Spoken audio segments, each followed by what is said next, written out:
All right, so get ready. Today we're going to be looking at like the connection between what we eat and how we sleep. Oh, yeah. Something that, everyone experiences, everyone eats, everyone sleeps. Everyone sleeps. And we're going to be going through an article from Noble magazine. Okay. Called The Vicious Cycle of Food and Sleep. And I think you're really going to find it interesting whether you're, a health nut. Yeah. Or you just can't resist that late night snack. Oh, absolutely. I'm really interested to hear what you think about this. Yeah, I am looking forward to diving in. Yeah. So the article really does highlight how it's a cycle, Yeah, I think that's the thing that is so interesting about this whole connection is that, one impacts the other and then the other impacts the first one and it just goes back and forth. Yeah, it's kind of like a it's hard double-edged sword kind of. Yeah, it's hard to know where it starts and where it ends, Yeah, for sure. Yeah. And so the article dives into the why behind that. Yeah. And it talks about when we're sleep deprived, certain areas of our brain just light up, especially the reward centers that are related to food. That makes sense, yeah. So we're literally hardwired to just, to want that reward. Want more. Especially when you're tired. You just want that boost. Yeah. Yeah. And then it also goes into how it's not just our brains. Okay. It's also our hormones. Yeah. So hormones are so powerful, right? Oh, my gosh. Yeah. So powerful and we can't even, control them. No, they're just like this behind-the-scenes puppet master sort of thing, right? Totally. Pulling all the strings. Yeah. So it talks about how ghrelin. Oh, yeah, the hunger hormone. A hunger hormone, it goes way up when we're sleep deprived. Yeah, it's like, feed me, I need something. Yeah, exactly. And then leptin, which is the hormone that tells us we're full. So the one that's like, okay, you're good, you can stop now. Yeah, exactly. Yeah. That one plummets. Oh, wow. So it's So they're working against each other. Totally working against each other. So you never get that signal of okay, I'm satisfied. Right. Yeah, that's a recipe for overeating for sure. Oh, yeah. Yeah. Interesting. And it's no wonder that, we feel like bottomless pits when we're tired. Absolutely, yeah. And the article says that losing just 4 hours of sleep for 4 nights can lead us to eating an extra 300 calories a day. Really? Which is that's a lot. A whole cheeseburger. That's an extra meal almost. Yeah, it's crazy. Yeah, that's a lot. You're just And it's so easy to do, right? To just lose 4 hours of sleep over 4 nights. Yeah. I mean, that happens to a lot of people. Yeah. Pretty regularly. Totally. And you don't even realize that you're eating a whole extra cheeseburger. Yeah, and then you gain weight and then you're like, what is going on? Right. And then you sleep worse because you've gained weight and it's Yeah, it's a vicious cycle for sure. It is a vicious cycle. And it's interesting because it's not just a one-way street. Oh. So the things that we eat can impact how well we sleep too. So it's not just that, you don't sleep and then you eat more. It goes both ways. Yeah. So what you're putting in your body can actually affect how well you sleep at night. Okay. So it's not just about, the obvious culprit of, coffee before bed. Yeah. I mean, we all know that caffeine can keep you up. Right. But this is something else. Yeah. This is what you're eating all day long can actually be affecting your sleep. So it's it kind of makes it a little bit more empowering in a way. It does, because you actually have some control over this. You do. Yeah. Which is good news. Yeah, for sure. Yeah. So the article cites the U.S. Dietary Guidelines Advisory Committee.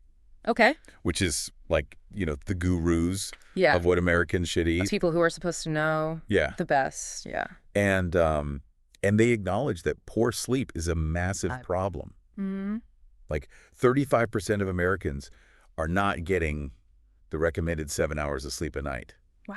That's a lot of people. That's a third of the country. Wow. And that's cute. It's pretty concerning. It's concerning. Yeah. Yeah.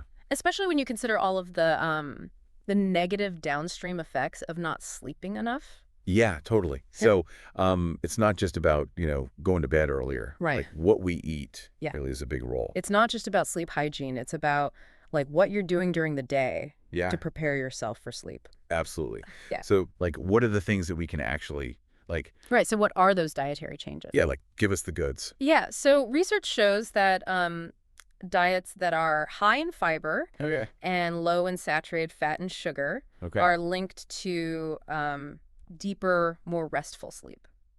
So, like, what's good for your heart is also good for your sleep. Yeah, it seems like a lot of the things that are good for your overall health are also going to be good for your sleep. Right. Like, it's not surprising. If you're eating a healthy, balanced diet, you're probably going to sleep better. Yeah, but are there, like, specific diets? Yes, there are. That, like, really, like, promote good sleep?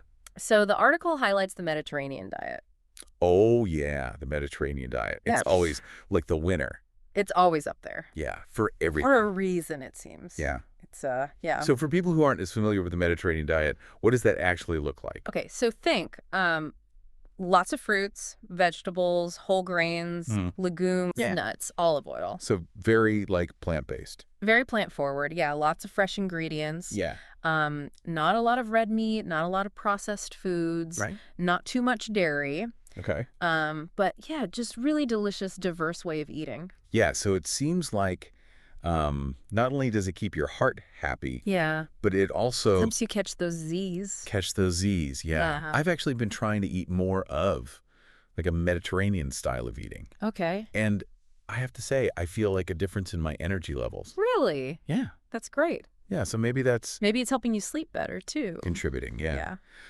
So the article also goes into specific foods that are sleep promoting. Which is interesting. I've always heard about tryptophan. Yeah, tryptophan. How important is that? A big one. For sleep. Yeah, it's an amino acid that's a precursor to melatonin. Okay. And melatonin is that hormone that regulates our sleep-wake cycle. So, yeah, tryptophan is like... That's like the key. It's like the VIP backstage pass to getting good shut-eye. I love that. Yeah. So more tryptophan equals more melatonin. Potentially, yeah. Okay. Yeah. Which then... could lead to better sleep. Equals better sleep? Yeah. Okay, so what are some, like, foods that have a lot of tryptophan? So you can find tryptophan in a lot of protein-rich foods, like nuts and seeds, fish, poultry, eggs. Okay. So incorporating those into your meals can be a delicious way to support your sleep naturally. So if you eat those foods, like, does that actually increase... That's a great question. Melatonin levels? Yeah, and that's something that researchers are still exploring. Yeah. But more research is definitely needed. But some studies suggest that consuming foods that are naturally rich in melatonin might actually directly boost our levels of this sleep-regulating hormone. So it's like giving your body, like, a head start. Exactly, yeah. It's like you're giving your body the ingredients it needs to make that melatonin. I like that. Yeah. So what are some foods that have melatonin in them? You might be surprised by the variety. Okay. So tomatoes. Oh, wow. Pineapple. Okay. Cherries. Bananas. Apples. What? Yeah. Vegetable oils. Nuts. And even some animal products. Okay. All contain melatonin. That's crazy. Yeah. So, like, plants and animals both have melatonin. That's right. Yeah. Like, does it work differently in both? Yes, it does. Okay. So in plants, melatonin actually acts as an antioxidant. Okay. So it's protecting them from damage. Okay. But in animals, it's all about regulating that sleep-wake cycle.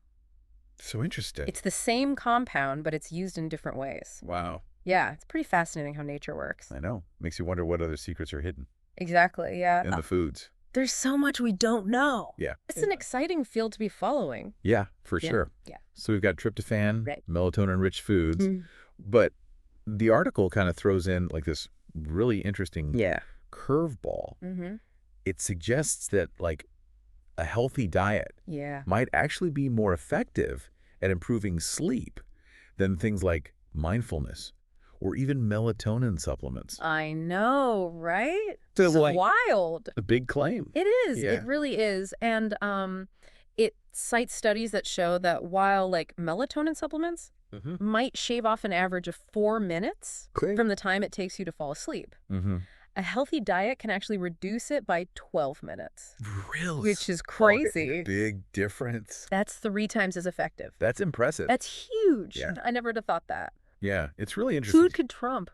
Yeah, I think we often reach for, like, the quick fix, the supplement. Yeah. But sometimes the most natural approaches are the most effective. Yeah, totally. Yeah. It's like a reminder that our bodies are just so complex that, like, we can't... And they're interconnected. Yeah. Like, everything is related to everything else. It's not just, like, taking a pill to fix one thing. Yeah.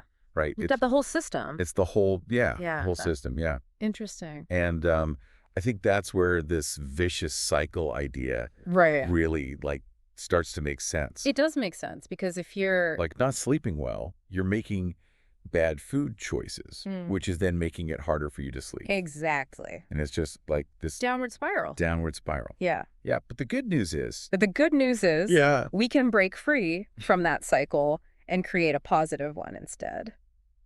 So, like, how do we do that? That's the big question, right? Yeah. How do we become those mythical creatures known as, like, morning people? Right.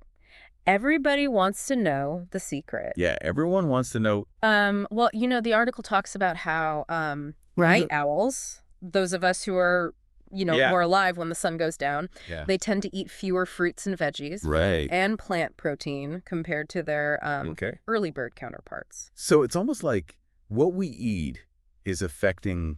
It makes you wonder, right? Like, yeah, if you're a night owl or an early bird. Yeah, like, is it a conscious choice? Yeah. Or is it something more, like, biological? Yeah, it's like that chicken or the egg thing. Totally. Yeah. Yeah, it's hard to know. Yeah. But, you know, some researchers think that our chronotype, so whether we're an early bird or a night owl, it could be linked to variations in our circadian rhythm, which is, like, our internal biological clock. So that clock is influencing not only our sleep-wake cycle, but also hormone production and even our metabolism. So it's like night owls might have, like, a slightly different clock. It's possible, than early birds. It's possible. Yeah. That's affecting, like, when they feel hungry. Right. And what they're crazy. Yeah, so it's not just, like, when they're sleepy. Exactly. Like a whole... It's a whole cascade of things. Yeah. Yeah. But the article also touched on, like, how being a night owl could actually be associated with certain health risks. Right. So that is a little bit concerning. It's a little bit concerning. Yeah. You know, some studies have shown a correlation between being a night owl and a slightly higher risk of developing certain health problems like heart disease, diabetes, even a potentially shorter lifespan. Oh, wow. But... So being a night owl is not, like, a death sentence. No, not at all. But it's important to remember that these are just associations. Right. Not cause and effect. So we can't just, like, jump to the conclusion, like, oh, night owl equals unhealthy. Right. There's a lot of other factors at play. Yeah, it's more just about being aware. Exactly. Yeah. And then, you know, if you're aware of it, then you can make choices about your lifestyle to mitigate that risk. So should night owls try to be, like... Well, that's the big question. Morning people. Should they force themselves to become early birds? Yeah. You know, I think it depends on the individual. Some people find that shifting their sleep schedule to align more with societal norms is really beneficial for them. But other people really thrive on their later rhythms. So it's really about listening to your body and figuring out what works best for you. So whether you're a night owl or an early bird, it sounds like prioritizing a healthy diet. It's never a bad idea. Yeah. It's kind of like a win-win. A win-win for your sleep and your health. Yeah, totally. Yeah. Now I want to go back to that thing about, like, plants having melatonin and it acting as an antioxidant. Yeah, that was a really interesting point in the article. Yeah, and it got me thinking, like, could eating plant-based melatonin actually offer us benefits beyond just sleep? That's a great question. Right. Like, could it be, like, what if it's protecting ourselves from damage? Yeah. And could it be boosting our overall health? Yeah. It's possible. Yeah. It's a really interesting thought. That's crazy. Yeah. I love that. Like, I think it just highlights how much we still don't know about food. Yeah, totally. Yeah. It's so complex. And all the ways that it interacts with our bodies. Yeah. Yeah, there could be all sorts of, like, hidden connections waiting to be discovered. And this whole deep dive has just been so eye-opening. Yeah. Like, I'm definitely going to be way more mindful of, like, what I eat throughout the day now. Just knowing that it's going to, like, directly impact my sleep. Absolutely, me too. Yeah. It's a good reminder that food isn't just fuel. Yeah. It's information. It's information for your body. That impacts our bodies Yeah. in really profound ways. And that's what we're all about here. Absolutely. On the deep dive. Uncovering those connections. Yeah. And sharing them with you guys. Yeah, so we encourage you to join us on this journey of discovery. It's a journey for sure. Yeah, and think about the food-sleep connection in your own life. Yeah, pay attention to what you're eating. Yeah. And how it makes you feel. Yeah. And see if you notice any patterns. Yeah, and, Yeah. experiment. See what happens. See what happens. Yeah. Incorporate more of those, sleep-promoting foods, like the tryptophan and melatonin. Yeah, and just see if you notice a difference. See if you notice a difference in your energy levels, your mood, your sleep. Yeah. Yeah, so much good stuff. So much to explore. Yeah, and we will be back next time. Yes, we will. With another deep dive into a fascinating topic. Stay tuned. Until then, sweet dreams and happy eating. See you next time. So, we've been talking about how food can really impact our sleep. Yeah. But what about the other way around? Does our sleep schedule maybe determine what we want to eat? That's a great question. Are there certain, chronotypes, right? Yeah. That gravitate towards certain foods? Exactly. I'm thinking of early birds versus night owls. Yeah, totally. Totally. Does that play a role? Well, the article mentions that night owls, they tend to eat fewer fruits and vegetables. Huh. Interesting. And plant-based protein than early birds. So is that a conscious choice that night owls are making? That's the big question, right?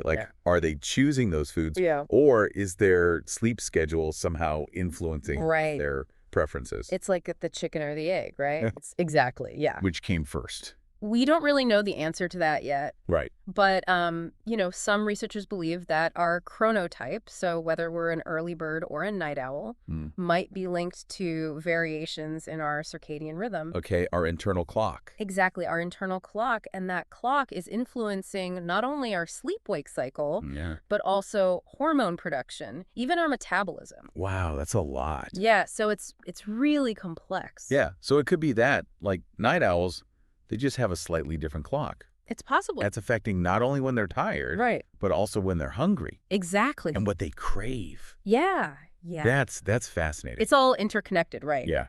And the article also touched on something a little bit concerning. Oh, okay. It seems that being a night owl could potentially be associated with some health risks. Okay, like what? Well, some studies have shown a correlation between being a night owl and a slightly higher risk of heart disease, diabetes. Oh, wow. And even a potentially shorter lifespan. Really? Just from being a night owl? Well, it's important to remember that correlation doesn't equal causation. Right, of course. So we can't say for sure that being a night owl causes these health problems. Right, it could be other factors. Exactly. But it's still, a little concerning. It's something to be aware of. Yeah, so for all the night owls out there listening, should we be, forcing ourselves to become early birds? Well, I don't think there's a one-size-fits-all answer to that. Okay. Some people might benefit from adjusting their sleep schedule, maybe trying to get to bed a little earlier. Okay. But others really thrive on that later rhythm. Yeah, I think that's me. Yeah, it's about finding what works best for you. Right, and listening to your body. Exactly. So, regardless of whether you're a night owl or an early bird, it sounds like a healthy diet is always a good idea. Absolutely. It's never going to hurt. Yeah, it can only help, right? Yeah, it can only help. Now, remember how we talked about melatonin in plants? Yes. And how it acts as an antioxidant? So I was thinking, could eating plant-based melatonin actually offer us benefits beyond just sleep? Could it be protecting our cells from damage? Exactly. Could it be contributing to overall health? That's a really interesting question, and I think it's something that researchers are really starting to explore. It makes you think about all the hidden powers of food that we haven't even, Right. There's so much we still don't know. Discovered yet. Yeah. So this whole deep dive has really got me thinking. Yeah, me too. About all the choices that I'm making throughout the day and how they're, affecting my sleep. Yeah. It's a good reminder that food isn't just fuel. Right. It's information for our bodies. It really is. And it can have a profound impact on our health and well-being. Well, that's what we love to do here on The Deep Dive. Is take these complex topics, break them down. Make them accessible. And really help people understand, the connections. The connections, yeah. So To all our listeners out there, we encourage you to join us on this journey. Yeah, pay attention to what you're eating. Yeah. How it makes you feel. See if you notice any pattern. Experiment. Yeah. See what happens when you incorporate those sleep-promoting foods into your diet. See if you notice a difference. Yeah. And we'd love to hear from you about your own experiences. Yeah, share your insights with us. Yeah. We're all in this together. We are. On this journey of discovery. So until next time. Yeah. Sweet dreams. Sweet dreams. And happy eating. Happy eating. It's pretty amazing to think that just, simple stuff like choosing a salad over a burger could, actually impact our sleep. Yeah, for real. And maybe even our, long-term health. Right, like those small choices. Yeah. Can really add up over time. Yeah. And I think it's important to remember. Yeah. That, it's not about obsessing over every single thing we eat. Totally. Nobody's perfect. Yeah. And you don't have to be. Right. It's more about creating, sustainable habits, Exactly. Finding a balance that works for you. Yeah. Finding that balance. That makes you feel good. That makes you feel good. Both physically and mentally. Yeah. And staying curious, right? Oh, always. The science is always changing. Yeah, there's always something new to learn. I'm definitely feeling, way more curious after this deep dive. Me too. It's fascinating. Yeah, I'm excited to, keep exploring all this. It's like a whole new world opens up. Yeah, it does. Food is so powerful. Right. We take it for granted. We do. But it really is, impacting our bodies. In so many ways. Yeah, we're just starting to scratch the surface. Yeah, so to all our listeners out there, we encourage you to, join us. Join us on this journey. On this journey of discovery. Of discovery and... yeah, just pay attention. Yeah, pay attention to what you're eating. Yeah. How you feel. How that makes you feel. See if there are any, patterns. Yeah, and experiment. Experiment. Try incorporating some of those sleep-promoting foods. Yeah, those foods that we talked about, the tryptophan, the melatonin. Yeah, see if it makes a difference. Notice any difference in your energy levels. Your mood, your sleep. Yeah, all that. Yeah, and remember, it's not about being perfect. Totally. It's about progress. Yeah, those small changes can add up. Over time. Absolutely.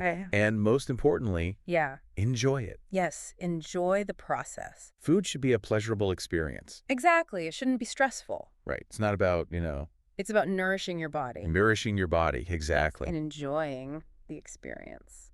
Well, that's all we have for you today. Yeah. On this deep dive. We hope you learned something new. Yeah, we hope you enjoyed it. And we'll see you next time. Until then, sweet dreams. Sweet dreams. And happy eating. Happy eating.